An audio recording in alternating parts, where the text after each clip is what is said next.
Bienvenue dans cette session qui s'appelle « Créer un site dynamique serverless, c'est possible ». Et non seulement c'est possible, mais on va vous le faire en live, en partant de zéro, en 40 minutes, parce qu'on y croit, on n'a pas peur. On sait qu'il y a l'effet démo, donc on sait que ça va planter à un moment donné. On espère le plus tard possible. Pour les questions, là on a une session de 40 minutes, on prendra peut-être juste une ou deux questions à la fin. Par contre, on a après une place dans le salon qui s'appelle ADA. C'est celui où il y a un canapé vert, un canapé rouge en bas. Donc n'hésitez pas à venir. Et en plus, pour tous ceux qui viendront nous voir ou nous poser des questions, on a des goodies. Donc si vous aimez les goodies, suivez-nous après. En masse. Voilà. Donc on a ce qu'il faut pour tous ceux qui viendront poser des questions. Ou même juste discuter, hein, d'ailleurs. Il n'y a pas besoin de questions. On va commencer par se présenter. Je suis venue avec Robin, qui va se présenter. Eh bien, bonjour tout le monde. Moi, c'est Robin Miseret. Ouh, ça n'a pas besoin de parler aussi fort. Du coup, moi, je suis DevOps, spécialisé dans tout ce qui est création d'apps cloud native, automatisation des process. Je fais un peu de big data aussi. Et je suis cloud addict. Ma société, donc c'est Core Expert, c'est une société de services spécialisée dans le cloud public AWS. On est partenaire AWS et on va s'occuper de tout, du design d'une app à son run en production. Donc voilà, je vais laisser la parole à Virginie pour qu'elle se présente. Alors moi, je suis pas si vieille que ça, mais j'en suis à ma 3e vie professionnelle. J'ai commencé en tant que chercheuse en intelligence artificielle. Donc j'ai passé une thèse il y a plus de 10 ans maintenant sur les réseaux de neurones, à l'époque où c'était pas du tout la mode et où c'était pas du tout cool d'en faire. Après ça, j'ai passé 10 ans en tant que prof. Donc il y a plusieurs de mes anciens élèves qui sont dans la salle. Je les ai vus au passage. Bonjour à tous. Et puis maintenant, je travaille dans une entreprise qui s'appelle Teamwork et je fais principalement de l'intelligence artificielle et des objets connectés. Et puis je fais aussi un petit peu de cloud dans Amazon. Alors je travaille donc pour Teamwork, qui est une société qui a son siège social en Suisse, à Genève, qui a plus de 500 collaborateurs dans le monde, un petit peu répartis partout sur la carte. Ça permet de faire du 24/7 sur les services qu'on propose à nos clients. Et puis, le cœur de métier, c'est tout ce qui est infrastructure, métier, SAP. Et on a une équipe Intuit qui a été créée il y a un peu moins d'1 an, qui est une équipe qui est dédiée à de l'innovation, qui travaille beaucoup sur le cloud Amazon. On est partenaire Amazon. Et sur toutes les technologies innovantes, IA, IoT et tout ça. Donc voilà un petit peu. Ce qui est important dans tout ça, c'est que tout ce qui est réseau, tout ce qui est serveur, tout ce qui est infra, tout ce qui est système, j'aime pas ça. Mais je fais des sites web en serverless. Alors qu'est-ce que c'est du coup, qu'est-ce qu'on va faire dans cette session? On va créer, en partant de rien, un petit jeu multijoueur. Donc on compte sur vous pour jouer avec nous, qui est ici en copie d'écran. Le but, ça va être de déplacer le petit pion orange qu'on voit en haut à droite sur l'icône qui est indiquée. Actuellement, là, c'est Google+. Donc, il faudrait se déplacer sur Google+. On a des petites flèches pour se déplacer. Et quand on clique sur le labyrinthe, ça fait tourner les blocs du labyrinthe, puisque justement, c'est un labyrinthe.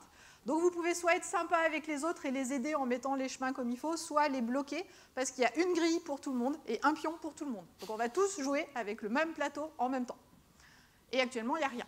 Bien évidemment, on veut que ce jeu soit sécurisé un minimum, donc il y aura une authentification. Il sera scalable parce qu'on va utiliser des services qui le sont, qui sont fiables, qui sont sécurisés, qui sont managés. Ça sera en architecture serverless et petit bonus, en plus, ça sera tout gratuit. C'est-à-dire que ça ne va rien coûter à mon employeur sur ce qu'on va vous présenter aujourd'hui. En tout cas, au moins, il y a une petite ligne, hein, comme à chaque fois que vous savez que c'est gratuit. La petite ligne, elle dit pendant les 12 premiers mois, sous condition. C'est-à-dire que si vous avez un site où il y a trop de visiteurs, et au bout d'1 an, vous allez quand même payer. Mais en tout cas là, pour la session, vu le nombre qu'on est dans la salle, il n'y a aucun souci, ça sera gratuit, 0 €, et pendant 1 an. Alors, serverless, qu'est-ce que ça veut dire? Si on traduit mot à mot, serverless, ça veut dire pas de serveur. Évidemment, en informatique, on ne sait pas faire un site web où il n'y a pas de serveur. Donc il y a toujours un serveur qui est caché derrière. La seule chose, c'est qu'en serverless, le serveur, ce n'est pas vous qui devez le gérer. Ce n'est pas vous qui devez le configurer, le mettre à jour, le patcher et ainsi de suite. C'est des services qui s'en occupent pour vous. Et c'est ça l'intérêt. Je vous ai dit, moi, j'aime pas tout ce qui est serveur, tout ce qui est réseau, tout ce qui est infra et tout ça. Donc moins il y en a, mieux c'est. Alors par rapport à ce qu'on trouve d'autre dans le cloud, Vous avez entendu parler d'IaaS, Infrastructure as a Service. Infrastructure as a Service, ça veut dire qu'on vous pose une infra, et puis après, vous faites ce que vous voulez dessus. Globalement, vous prenez un serveur dédié chez un hébergeur, et après, vous gérez tout le reste. Vous gérez l'OS, les patchs, la sécurité, la config, enfin, tout ce que vous voulez. Moi, j'aime pas ça. Après, vous avez le Platform as a Service, le PaaS. Ce coup-ci, on vous met des choses en plus. Et là, globalement, ça revient à dire que vous prenez un hébergement mutualisé chez OVH ou One et ainsi de suite. Ils vous fournissent un système où il y a déjà le Linux, l'Apache, le MySQL, le PHP, tout ça, dans une certaine version. Et vous gérez ce qui est au-dessus. Mais il y a encore trop de config par rapport à ce que j'aime. Et à l'opposé, vous avez le SaaS, le Software as a Service, où là, ce coup-ci, on vous propose, il y a tout déjà. Il n'y a plus qu'à l'utiliser. Par exemple, vous prenez un WordPress hébergé chez WordPress. Là, vous n'avez plus rien à gérer, vous n'avez plus qu'à mettre votre contenu dedans. Mais le problème, c'est que là, moi, ce que j'aime pas, c'est qu'on ne peut pas faire ce qu'on veut. Donc, du coup, je suis un peu chiante, je sais. Ce que j'aime, ça sera la ligne au milieu, qui s'appelle le FaaS, Function as a Service, ou Serverless. C'est-à-dire que là, je n'aurai plus à gérer tout le côté OS, tout le côté infra, et ainsi de suite. Mais je pourrai quand même gérer mon propre code. Je vais pouvoir exécuter ce que je veux dans cet environnement managé. Les avantages, ils sont importants. D'abord, il n'y a aucune gestion de serveur. Bon, normalement, ça, vous avez compris maintenant que j'aime pas ça. Sinon, c'est que vous avez raté le début, je ne sais pas. Le dimensionnement flexible, ça veut dire qu'il y ait un utilisateur, qu'il y ait 10 utilisateurs, qu'il y ait 1 millier d'utilisateurs, qu'il y ait 1 million d'utilisateurs, ça sera pareil, il n'y aura rien à changer. C'est le même site, la même architecture. Fiabilité et haute disponibilité. De toute façon, ce n'est pas vous qui le gérez, et vous allez le faire gérer par des gens qui sont beaucoup plus doués que vous pour gérer ça. Je vous assure que chez Amazon, par exemple, ils s'y connaissent beaucoup plus en sécurité que moi, enfin surtout que moi.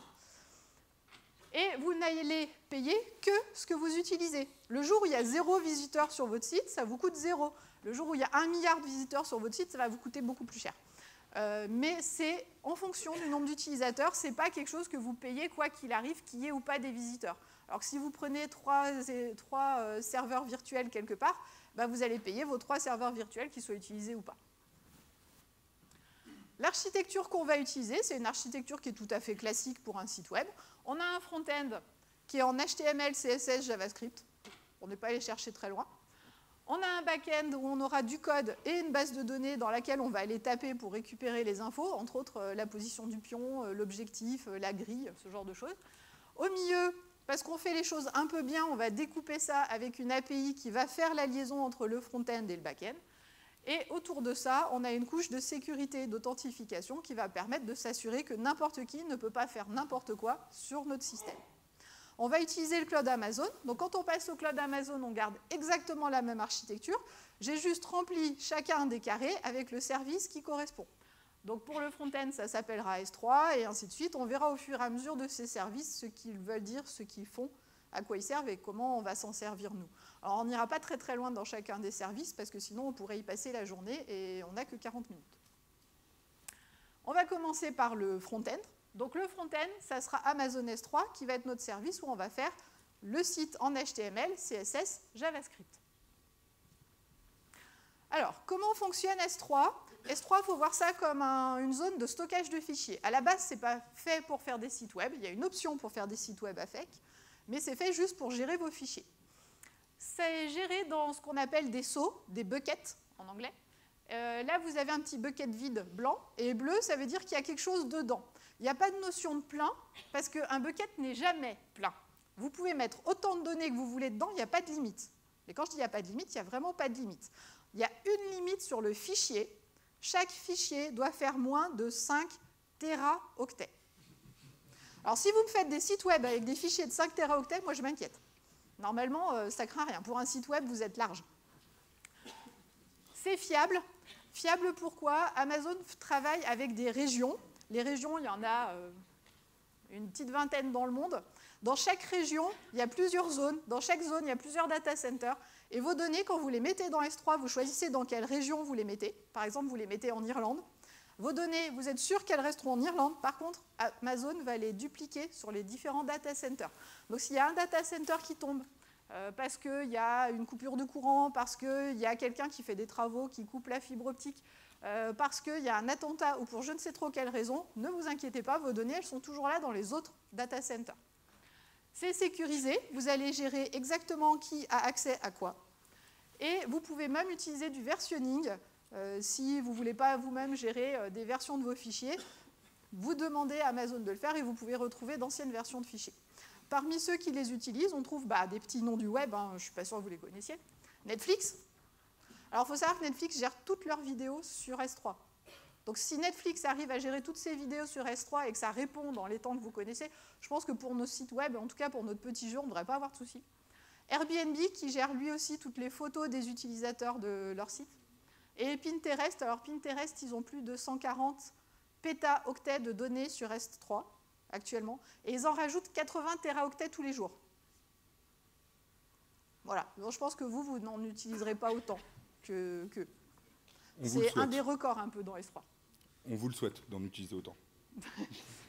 Après, ça dépend, je vous rappelle, vous payez à l'usage, je ne suis pas sûre que j'aimerais payer la facture de Pinterest. Mais le CA, enfin bref. Bon, maintenant, je vais laisser Robin travailler, puisque c'est lui qui va copier les fichiers dans S3. Voilà, donc je vais avoir un travail très très complexe à faire aujourd'hui. Tout d'abord, je vais ouvrir le service S3. Donc ça, c'est la console Amazon. Désolé, vous ne la voyez pas au top du top, mais de toute façon, ce n'est pas au top du top. Oui, je vous rappelle, je suis DevOps, moi je ne clique pas normalement. Hein, donc là, c'est un peu nouveau pour moi. Donc je vais cliquer sur le service S3. Oui, je l'ai engueulé, je lui ai dit que s'il ne faisait pas des trucs où on cliquait, que s'il utilisait une ligne de commande, je le tapais. Alors, j'ai pas le droit. Donc je vais créer un bucket. Du coup, le bucket, il va s'appeler serverless-blend-labyrinthe. Faut savoir que les noms de buckets, faut que ce soit unique, mais au niveau de tous les comptes d'Amazon. Ça veut dire que si moi j'appelle mon bucket comme ça, vous, sur votre compte, vous ne pouvez pas appeler votre bucket comme ça, parce qu'ils s'en servent aussi comme nom de domaine. Donc c'est la raison pour laquelle ça doit être unique. Donc on le crée en Irlande. Je me suis normalement pas trompé. Ça a l'air bon. Ok, parfait. Je donc valide. on crée le bucket. Ensuite, je vais mettre mes fichiers dedans. Non, c'est pas celui-là. Ouais, Hop. Donc pour mettre les fichiers, rien de bien compliqué. Oula. Ah non, ils sont là de l'autre côté. C'est pas grave. Il y a le double écran par contre. Ouais. La plus grande difficulté là, c'est le double écran, c'est pas Amazon. Donc ça va, on glisse, on upload.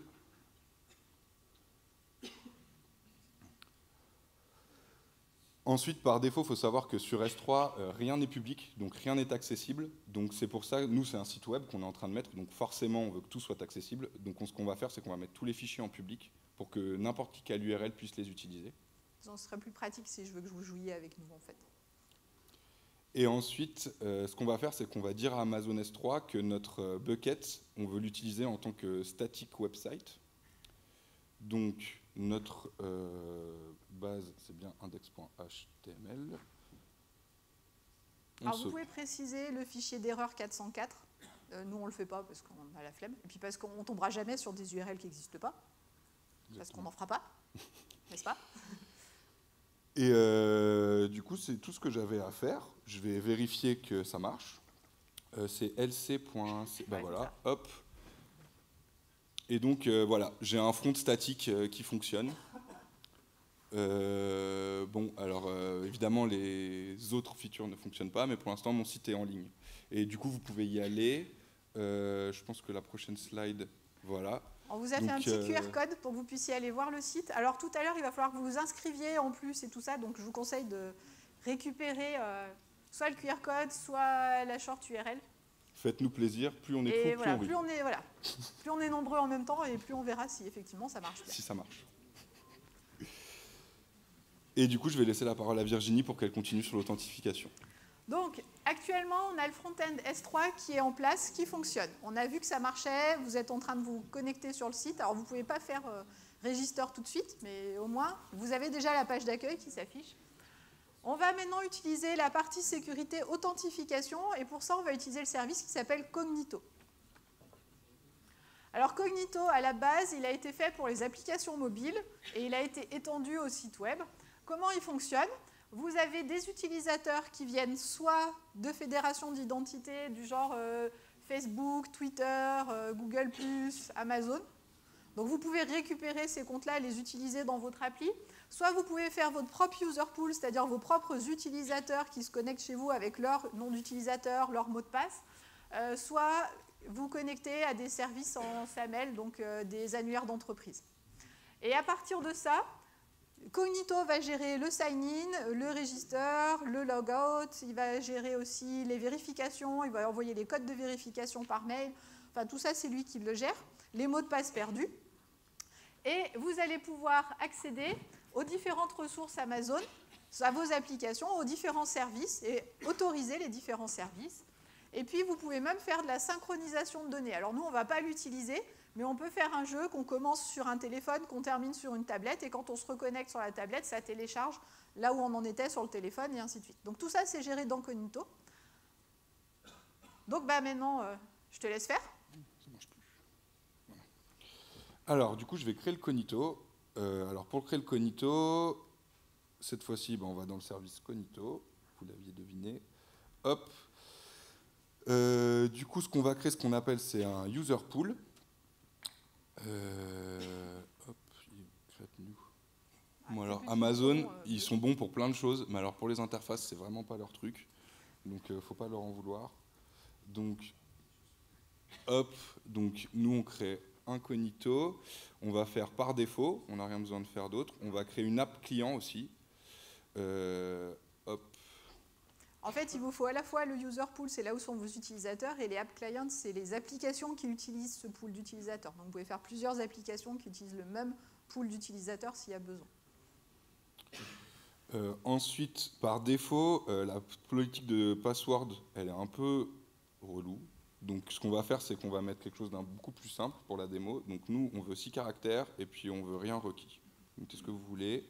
On est sympa sur téléphone, c'est chiant, les caractères spéciaux, les minuscules, les majuscules. On sauvegarde. Là, on crée la pool. Voilà. Et maintenant, en fait, lui va me donner des identifications de ma pool et de mon application que moi, je vais juste recopier dans mon fichier de configuration de mon front. Ce qui va me permettre d'appeler les bonnes méthodes. Alors. Hop. Hop. Donc, le user pool ID. Et on a créé une app. Donc, on veut aussi l'ID de cette app. Pouf.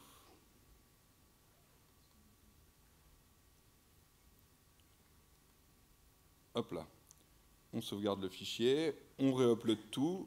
J'espère que je ne vous tourne pas trop la tête. Hop. Donc pour ça, on va retourner sur S3. On va prendre notre bucket.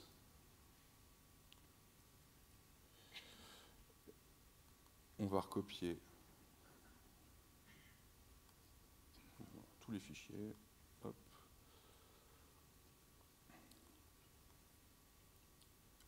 Et on n'oublie pas de tous les remettre publics. En gros, le public, vu que moi, j'ai pas notifié mon bucket que les fichiers qui arrivaient dedans, il fallait qu'ils soient publics, par défaut, lui remet tout privé, même quand j'écrase des fichiers qui existaient déjà et qui étaient publics.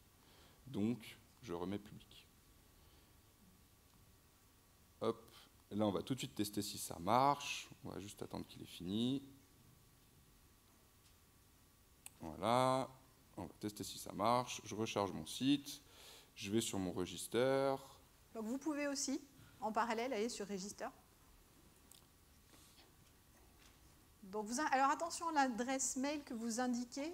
On va vous envoyer un code de sécurité dessus. Donc mettez une adresse mail qui existe si vous voulez pouvoir continuer après. Première étape, successful. Donc normalement, j'ai dû recevoir un petit mail.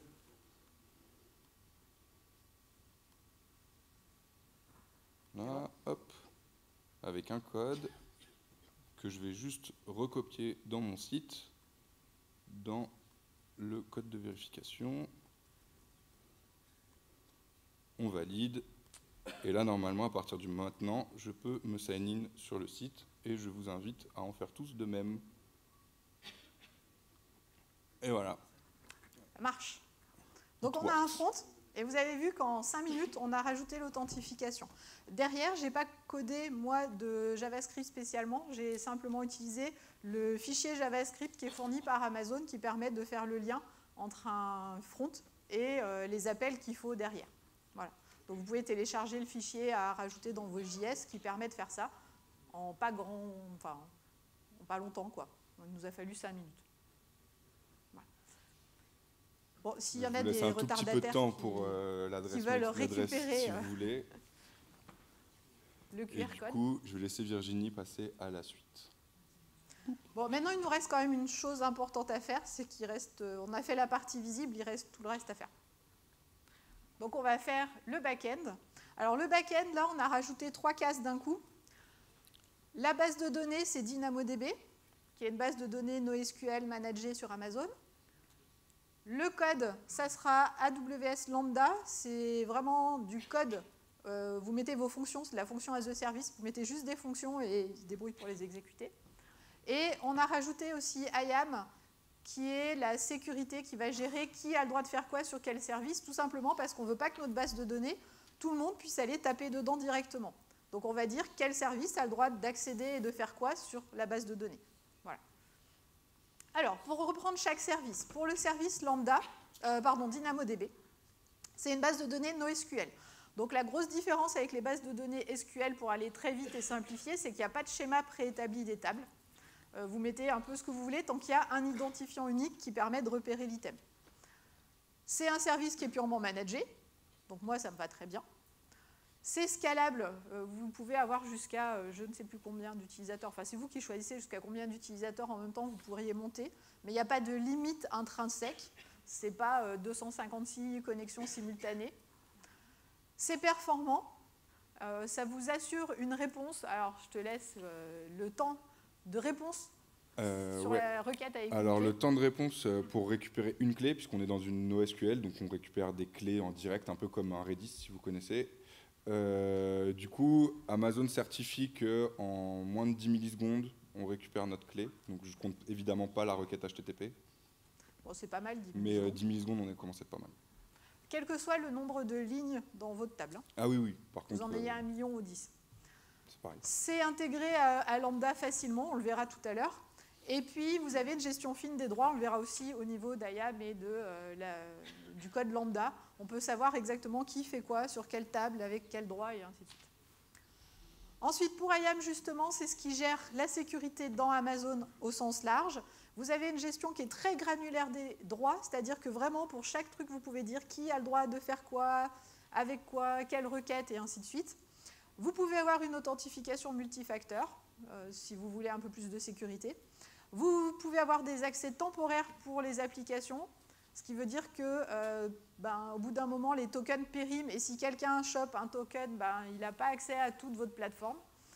Et c'est intégré avec les systèmes d'identité si vous vouliez utiliser ce qu'il y a déjà dans votre entreprise, par exemple. Et enfin, Lambda, c'est du code pur, donc c'est du function as a service. Vous mettez juste votre code, et lui, il met tout ce qui est autour nécessaire pour l'exécuter. C'est entièrement managé. C'est complètement scalable parce qu'en fait, ça se lance autant de fois que nécessaire et ça vous assure que ça répondra aux différentes personnes. Et vous payez par tranche de 100 millisecondes de calcul. Donc plutôt que d'avoir un serveur, vous payez 24/24, là vous payez à la centaine de millisecondes nécessaires. Si vous avez un calcul qui prend 160 millisecondes, vous payez 200 millisecondes, c'est tout. Et puis vous pouvez coder avec plein de langages différents, .NET et Java pour ceux qui en faut, mais je ne suis pas sûre qu'il y en ait beaucoup ici. Et par contre, du Node.js ou du Python, là, il y en a peut-être plus qui utilisent ces langages-là. Donc, vous pouvez les utiliser. Vous pouvez faire du Node.js en lambda. Comme ça, vous n'êtes pas trop dépaysé. On va passer à la création de tout ça. Eh ben, allez, c'est parti. Du coup, je vais commencer par DynamoDB, par la table. Hop, donc, on va aller dans DynamoDB. Hop.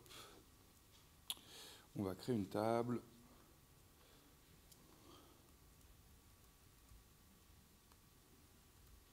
Donc là, je lui dis ce que c'est que ma primary key. Donc ça, c'est les clés qui doivent être uniques.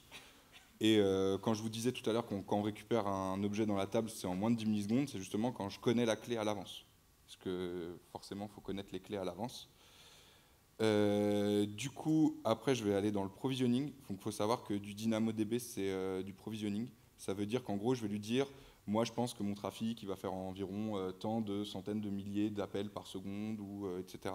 Et tant d'écriture. L'écriture est séparée de la, l'écriture est séparée de la lecture. Et du coup, Amazon vous met en place une gestion dynamique de ce provisioning pour que ça augmente en fonction de la demande. Nous, on ne va pas l'activer aujourd'hui parce qu'on ne sait jamais. Des fois qu'il y a des petits malins qui fassent des boucles, on ne veut pas que ça nous coûte des milliers des cents. Donc, alors, on avait dit que ça serait gratuit. Vous avez le droit à 25 capacités d'écriture et de lecture, c'est-à-dire que par seconde, vous avez 25 lectures ou 25 écritures. Ouais. Sachant qu'il y a aussi un système de burst qui fait que quand vous ne l'utilisez pas pendant une certaine période, après vous avez le droit à des pics qui dépassent vos 25 parce que vous avez des crédits de ce que vous n'avez pas utilisé avant. Enfin, ouais. Vous pouvez également merger des écritures et des lectures pour payer du coup à la taille plutôt qu'au nombre de fois où c'est pingé. Donc des fois c'est très rentable. Alors on va juste attendre là que la table soit créée pour pouvoir rajouter des items dedans. Ça prend pas très longtemps, ça prend quelques secondes. C'est presque l'opération la plus longue de ce qu'on fait sur Amazon. C'est excessivement triste. Pardon.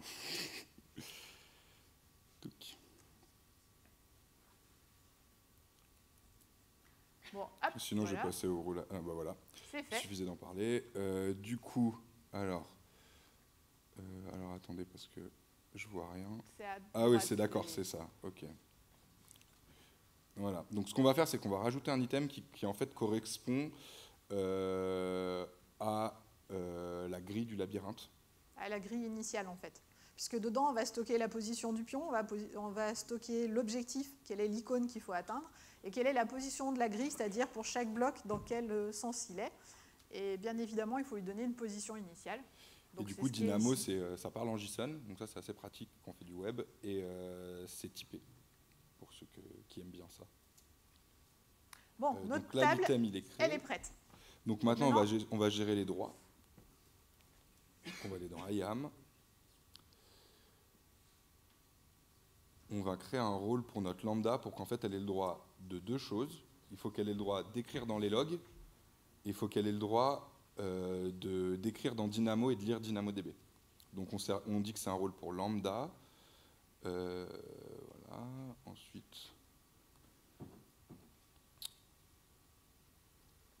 Ensuite, on ne veut pas administrator access, non. On veut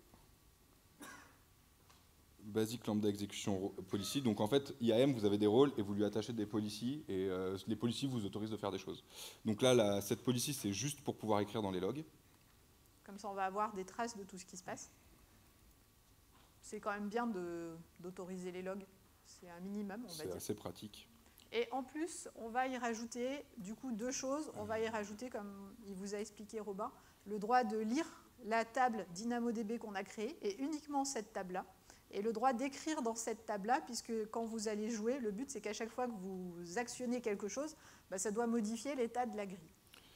Donc là, je vais dans un outil qui s'appelle le Policy Generator. Donc c'est pour faciliter l'écriture de policy, sinon il faut les écrire en JSON. Du coup, on va choisir le service qui nous intéresse, donc c'est Amazon DynamoDB. On va prendre getItem et putItem, on ne va pas avoir besoin d'autre chose. Hop. Et l'ARN, ça correspond en fait à l'identifiant de la ressource sur laquelle je veux autoriser sur laquelle je cherche à autoriser, à mettre une autorisation. Donc je vais aller dans DynamoDB, dans la table que j'ai créée, là où j'ai magnifiquement de la place, et je vais récupérer l'ARN qui doit être juste là.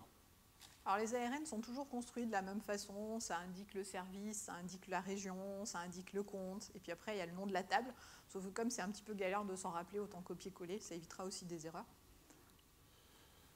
Donc ensuite, on valide, on applique la policy, donc là notre rôle il est prêt. Donc pour ceux qui sont comme moi, qui sont un peu du DevOps, genre tout ce que je fais, n'importe quel clic est mappé sur un appel d'API, que vous pouvez intégrer en SDK dans vos apps, ou en API call en direct, en ligne de commande avec une CLI, ce qui est quand même plutôt assez pratique pour tout automatiser. Donc voilà pour le petit aparté. Je vais aller dans Lambda, du coup, je vais créer mes méthodes. Donc là, on va créer notre back-end. Donc qu'est-ce que j'ai besoin? J'ai besoin d'une fonction qui va me récupérer la grille du labyrinthe, d'une fonction qui va faire bouger les pions et d'une fonction qui va faire bouger les blocs. Donc le get... Hop. Ouais. Donc là, on va récupérer le rôle que j'ai créé juste avant. Que je n'ai pas pris le bon. Hop. Tu te fous de moi ou quoi? Il ne veut pas cliquer là où tu cliques. Commence à l'écrire peut-être. Ok. Voilà. Là, il devrait cliquer. Ouais. Voilà. Du coup, on crée la fonction. Hop. Et là, du coup, j'ai un petit... Pourquoi il y a du code dedans? J'ai un petit éditeur de texte. Moi, je vais lui dire le langage que je veux utiliser. Donc, c'est du Python 3.6. Et je vais lui copier-coller le code dedans. Donc, bien sûr, pour de la production, il ne faut pas faire comme ça. Parce qu'à maintenir, c'est pas pratique. Mais là, c'est pour faire des tests, des petites POC et tout, ça, c'est vraiment cool de pouvoir faire comme ça. On a un éditeur directement dedans et qui corrige en plus de la syntaxe selon le langage que vous utilisez. C'est plutôt pratique. Donc voilà. Maintenant, je vais juste créer ma fonction si j'arrive à monter. Voilà. Hop.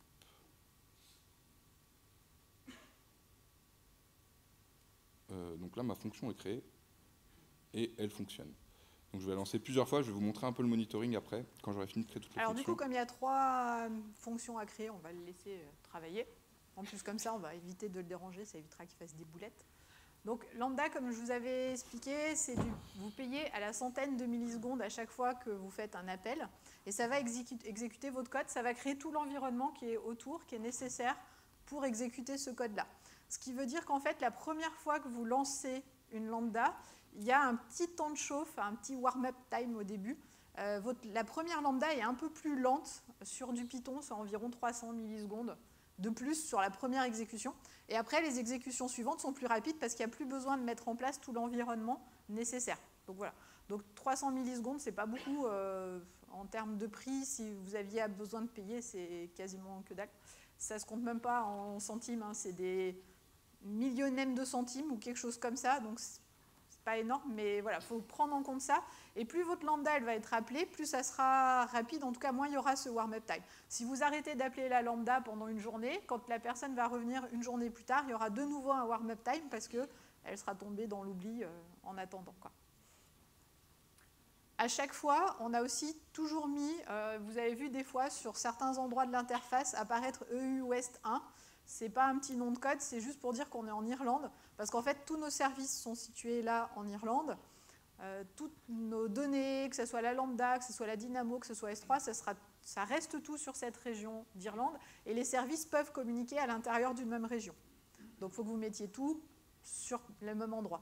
Alors vous avez peut-être dans le web besoin d'avoir votre site web accessible partout dans le monde. Bien évidemment, c'est accessible de partout. Et on verra à la fin de la présentation, il y a aussi des moyens d'avoir des versions de votre site disponibles sur des edge avec des CDN partout dans le monde et pas seulement stockés en Irlande et accessibles, enfin, à aller chercher vos fichiers en Irlande à chaque fois. À chaque fois, vous pouvez aussi dans les lambda préciser des fichiers de test. C'est ce que fait au fur et à mesure ce qu'il est en train de faire là, Robin. C'est-à-dire que si vous voulez tester vos lambda, vous pouvez préciser plusieurs événements de test. Par exemple, des événements où c'est censé bien marcher, des événements où c'est censé ne pas marcher. Et comme ça, vous pouvez vérifier que votre lambda, elle fonctionne correctement et avec ce que vous vouliez faire.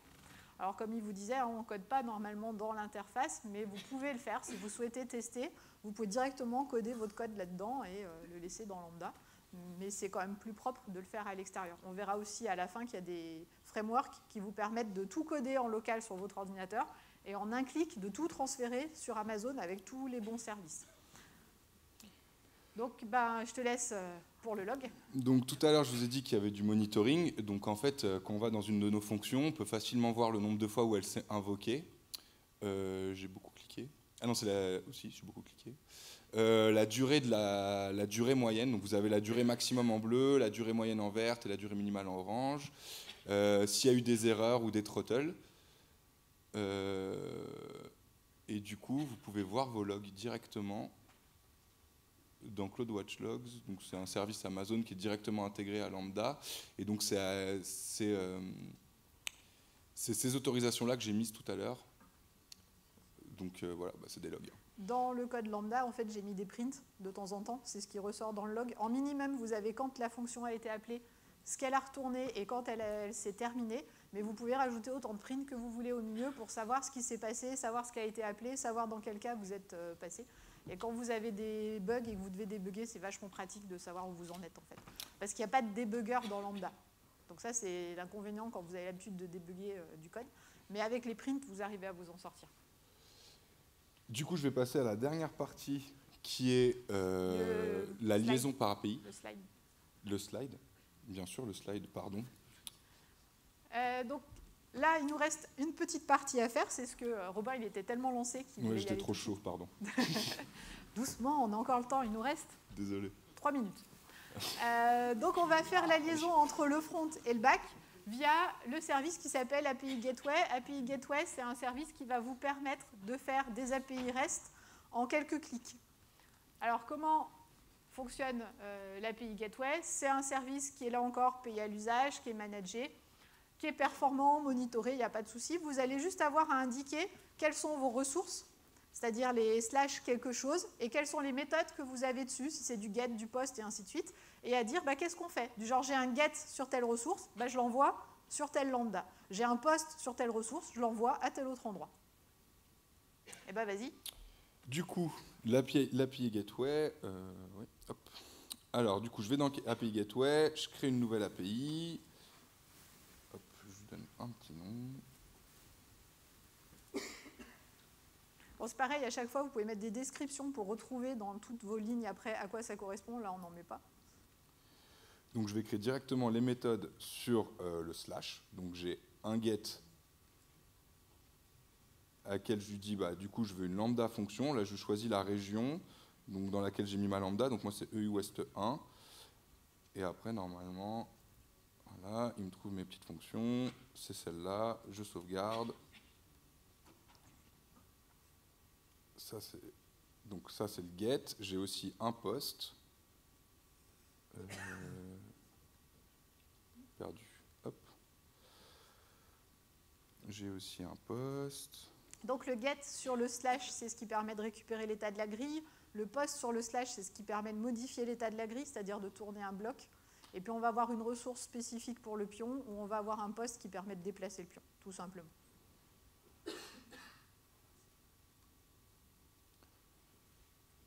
Et là, du coup, je crée une nouvelle ressource en partant de mon slash, qui va s'appeler Paul. Hop.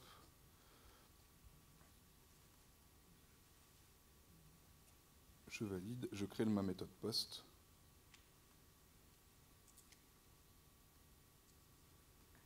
Alors pendant qu'il termine, on avait dit que ça devait être sécurisé. Donc ce qui reste à faire maintenant, c'est de dire qui a le droit d'appeler notre API. Et pour ça, on va préciser que c'est que les utilisateurs qui sont connectés sur Cognito. On pourrait autoriser l'API à être utilisée par n'importe qui. On peut aussi dire qu'il faut une clé d'API, comme on retrouve sur pas mal d'API du commerce, ou si vous n'avez pas la clé, vous n'avez pas le droit de l'utiliser. Donc là, nous, on va utiliser nos Cognito, en fait. Donc il suffit de créer un authorizer, de dire que c'est incognito, de dire quel est le user pool qu'on veut utiliser. C'est celui qu'on a créé tout à l'heure, c'est pas celui-là. Je vois pas trop, pardon. Efface du coup le... Voilà. Ah, je vois mieux là en fait. Ok. Ah. Et il faut préciser le token source, c'est le nom du token dans l'entête. Voilà, enfin, c'est authorization par défaut. C'est juste une petite histoire d'entête. Et maintenant, on va retourner dans chaque ressource et on va leur dire que pour chacune de ces ressources, il faut utiliser l'authorizer qu'on vient de créer, c'est-à-dire qu'il n'y a que les utilisateurs Cognito qui ont le droit de les utiliser. Petit rechargement de la page, on n'a rien vu. Hop. Et du coup, normalement, là, mon authorizer que je viens d'ajouter, il est là. Hop. On le valide, on le fait sur chacune de nos méthodes.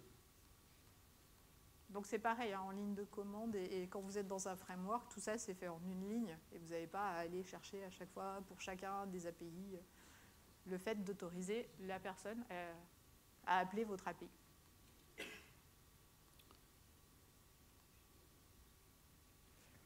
La dernière petite chose à faire, c'est les cores. Donc si vous avez l'habitude de gérer des cores, c'est un truc un peu compliqué. C'est ce qui permet d'appeler des scripts qui sont ailleurs dans un site web.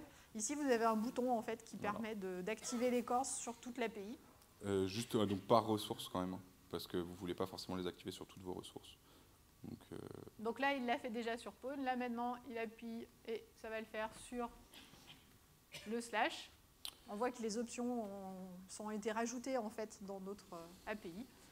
On la met en prod, donc on dit qu'on l'envoie directement là, en prod, parce que là aussi, on sait qu'il ne faut pas le faire, mais on le fait. Donc moi, j'ai plus qu'à prendre cette petite URL qui correspond du coup à l'URL de mon API. Donc j'espère que vous avez tous validé vos comptes. Si vous ne l'avez pas fait, ça va être le moment, parce qu'après ça, une fois qu'il aura rentré ce code-là, vous pourrez jouer. Donc on verra si tout marche bien. Et on verra si l'effet démo nous tombe dessus. On l'a évité jusqu'à présent. Du coup, je vais aller déjà dans la config. Hop. C'était le dernier petit champ à remplir. Je mets ma petite URL. On remet tout sur S3.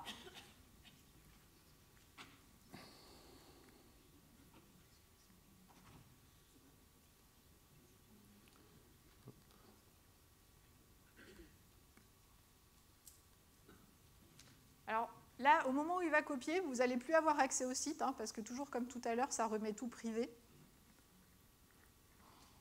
Donc on va attendre qu'il ait fini de copier. Je remets public. On met tout public. Et là, normalement, une petite prière au dieu de la démo. Et tout devrait bien se passer. On va voir si on a du bol jusqu'à la fin ou pas. Alors, le site est toujours là. Je vais sur Play. Et normalement, voilà. Alors, la grille va s'afficher. Mon labyrinthe s'affiche. Alors, peut-être un petit refresh manuel. Je vais faire un petit refresh manuel. manuel. Non, c'est bon, ils sont apparus. Ouais, c'est bon, tout est là. Tout Donc est là. normalement, voilà, il y a déjà des gens qui jouent. Voilà, tout bouge dans tous les sens, ça marche. On a réussi. Ah.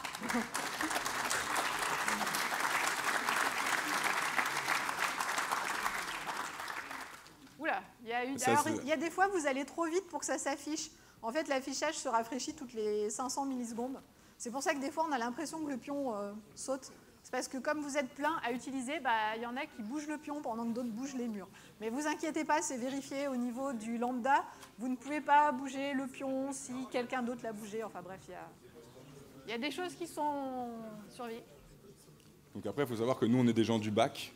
Donc là, les gens du front pourront s'amuser s'ils veulent à faire un truc joli. Là, vous allez beaucoup trop vite pour l'affichage. Comme prévu. Il faudrait rafraîchir toutes les millisecondes. 5 millisecondes. Parce que là, sur toutes les 2 millisecondes, en fait, vous avez le temps déjà de vous décaler. Je ne sais pas si vous avez vu, mais le pion, entre deux fois, il se déplace de toute la rangée. Alors, je vous rassure, on ne triche pas. Hein, c'est bien vous qui faites bouger tout, mais vous allez trop vite pour notre rafraîchissement. Donc, je vais juste vous montrer en 2-2 le monitoring de la lambda pour que vous voyez qu'on ne ment pas. Move pawn, pouf, monitoring, voilà, ça s'appelle. Donc on a eu 562 appels là au moment où ça a été affiché. C'est-à-dire que vous avez bougé 562 fois le pion en 30 secondes à peu près. En tout cas, ça répond, ça tient. Nous, on est contents. Donc, je vais laisser Virginie finir quand même la présentation. Alors, juste pour terminer rapidement, parce qu'on a déjà débordé du temps et qu'après, on va se faire engueuler. Je vous rappelle que pour les questions, on a une zone en bas dans le salon, c'est le salon ADA, celui où il y a le canapé vert, le canapé rouge, et qu'on a des goodies aussi. Donc, suivez-nous quand on s'en va de la salle. Donc, pour la suite, le prix, là, vous avez sur ce slide-là, vous pourrez, enfin, si vous nous demandez, on vous enverra les slides, il n'y a pas de souci. Vous avez le prix de ce que ça coûte et vous avez ce qui s'appelle un free tier, le free tier pendant 1 an, ou pour certains services à vie, vous avez un certain nombre de trucs gratuits. Par exemple, pour la lambda, vous avez le droit à 37 jours d'exécution par mois gratuits. Alors, 37 jours, c'est possible de les dépasser s'il y a 2 personnes qui en même temps exécutent une lambda. Vous utilisez 200 millisecondes sur 100 millisecondes de temps réel. Mais ça veut dire que ça correspond à une personne qui utiliserait la lambda en permanence de gratuit par mois. Sur le stockage, c'est 5 gigas pour un site web, vous êtes large. Pour Cognito, vous avez le droit à 50 000 utilisateurs. Dans la salle, ça va, on est large. Pour le DynamoDB, 25 gigas, on stocke quelques kilooctets à peine. Et pour l'API Gateway, vous avez le droit à 1 million de requêtes par mois. Je pense qu'on en est loin aussi. Voilà. Pardon. Je vous ai parlé du CDN. Il y a un service qui existe, qui est monté en 15 minutes. Enfin, c'est le temps entre le moment où vous avez cliqué et le moment où c'est réel. Donc, vous avez un CDN pour vos sites web. Vous avez un certificate manager qui vous permet d'avoir tout votre site en HTTPS, parce que là, on a transféré tout en clair, parce qu'il n'y a pas d'HTTPS. Donc, il suffit de demander, c'est gratuit, les certificats sont gratuits. Donc, vous demandez un certificat et vous avez juste à cliquer pour dire que vous voulez l'interfacer avec votre CloudFront et que tout est HTTPS. Vous avez Route 53 qui vous permet d'avoir votre propre domaine et pas des noms à rallonge. Et vous avez CloudWatch, on l'a vu, ce sont les logs. Et puis, vous avez des outils pour les développeurs. On ne va pas les détailler, mais vous en avez plein pour tout faire sans voir la console.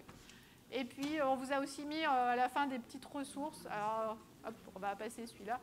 Et nos adresses mail, donc vous pouvez nous contacter, bien évidemment. Il n'y a aucun souci. Si vous voulez des infos, si vous voulez les présentations, allez-y. Boire une bière. Voilà. Merci.